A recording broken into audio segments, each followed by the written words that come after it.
Marcus Crassus and Pompey the Great were two of the wealthiest and most powerful figures of the late Roman Republic. They both wielded significant influence as leading senators and military commanders, and they were integral members of the first triumvirate alongside Julius Caesar. In this video, we'll explore how they acquired their riches, what historians say about their fortunes, and who was truly the wealthiest. Marcus Licinius Crassus and Gnaeus Pompey stand as two towering figures whose fortunes and methods of wealth accumulation could not have been more different. Crassus, often hailed as the richest man in Rome, amassed a fortune that ancient sources, most famously Pliny the Elder, claim reached as high as 200 million sesterces. His wealth was built on a diverse portfolio of enterprises. He was deeply involved in real estate speculation, the slave trade, silver mining, and various financial schemes. One notorious aspect of his career was his opportunistic exploitation of urban disasters. In a city where fires were common, Crassus maintained a private brigade of firefighters. These brigades would rush to extinguish burning buildings, but the true genius or ruthlessness lay in what happened next. As houses burned and owners were desperate, Crassus would swoop in to purchase the damaged properties at a fraction of their value. Some accounts even suggest that he was complicit in setting fires, or at least engineered conditions that made properties more vulnerable, so he could later secure them at bargain prices. Whether these stories are fully accurate or somewhat exaggerated by later historians, they have come to symbolize his willingness to exploit any circumstance for profit, painting a picture of a man who saw crisis as an opportunity to multiply his already vast wealth. In stark contrast, Pompey the Great built his fortune not through private enterprise but through military conquest and the control of vast territories. Emerging from a prestigious family and a rising military career, Pompey earned his wealth on the battlefield and by securing the riches of the eastern Mediterranean. His campaigns against kingdoms like those led by Mithridates VI brought enormous spoils. Cities rich in resources were plundered, provinces were annexed, and tributes from client states flowed into Rome. Unlike Crassus's liquid, personally held wealth, much of Pompey's riches were tied to the revenues of the provinces he controlled.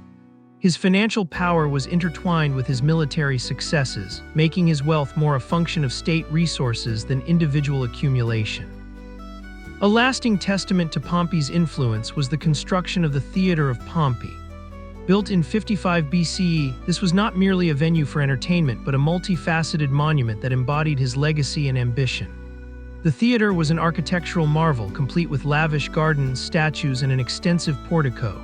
It served as a gathering place for political assemblies, cultural events, and public speeches, blending the realms of art, politics, and civic life. The project underscored Pompey's vision of using monumental public works to cement his status and to display the wealth and power derived from Rome's expanding frontiers. This grand structure not only provided a lasting cultural legacy, but also symbolized how military success could be converted into enduring urban and political capital. Historians continue to debate the precise figures and the relative impact of their fortunes. While Crassus's estimated 200 million sesterces symbolize his immense personal wealth, modern scholars caution that such figures may be inflated or serve as symbolic markers of his status rather than exact calculations. In contrast, the wealth Pompey acquired from his campaigns is harder to quantify in purely personal terms, as it was integrated with the economic output of the territories under his control. Yet the spoils of war and the state revenues he harnessed were undoubtedly vast, and when combined with his public works like the Theater of Pompey, they positioned him as a figure whose financial influence was inseparable from his military and political power. The contrasting approaches of these two men reveal much about the nature of wealth and power in the late Roman Republic. Crassus's aggressive tactics, exemplified by his reputed manipulation of fires to secure property at bargain prices, demonstrate a ruthless, opportunistic form of financial acumen.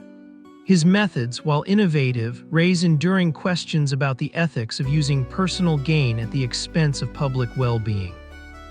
Pompey, on the other hand, converted his martial prowess into control over entire regions, translating military victory into tangible state revenue and public grandeur. The construction of monumental structures like his theater was a deliberate act of legacy building, intended to immortalize his contributions to Rome's civic and cultural life. In the end, while Crassus may have held the title of the wealthiest individual in terms of personal fortune, Pompey's integration of wealth with military and administrative power arguably rendered his financial resources even more formidable in their impact. Their stories, replete with both extraordinary success and moral ambiguity, continue to fascinate historians and serve as enduring reminders that in ancient Rome, wealth was not simply a measure of personal luxury, but a vital instrument in the relentless pursuit of power and legacy.